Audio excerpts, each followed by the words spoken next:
donc l'avatar illusion ou exercice indispensable. Je sais que ça fait des nœuds au cerveau à la plupart des entrepreneurs à qui on demande à chaque fois ça. Tous les organismes, tous les programmes d'accompagnement en marketing te demandent de passer par ce fichu exercice de l'avatar qui est vraiment une croix pour beaucoup.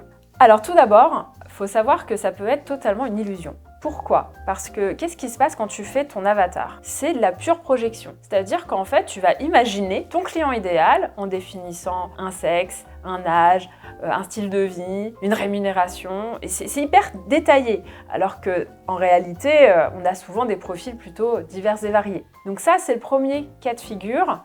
Et le premier problème qui émerge en faisant cet exercice-là. Je me souviens d'une cliente qui, en venant à moi, m'a dit qu'elle s'est exercée justement à ce fameux avatar, persona, client idéal, c'est à peu de choses près la même chose. Et ce qui s'est passé, c'est qu'elle s'imaginait avoir une clientèle de jeunes femmes. Donc elle avait créé une marque de bijoux et finalement, il s'est avéré qu'elle attirait à elle des femmes d'un âge mûr. Et alors ça a été terrible pour elle parce qu'elle s'est remise en cause. Elle s'est posé la question de est-ce que finalement c'est moi qui suis pas capable d'attirer les personnes que je projette ou que je veux attirer, alors qu'en fait non, c'est pas une question de capacité ou pas, c'est juste que l'avatar en tant que tel, c'est de la projection pure, c'est une forme d'imaginaire projeté qui ne correspond pas forcément à la réalité et très souvent ne correspond pas à la réalité.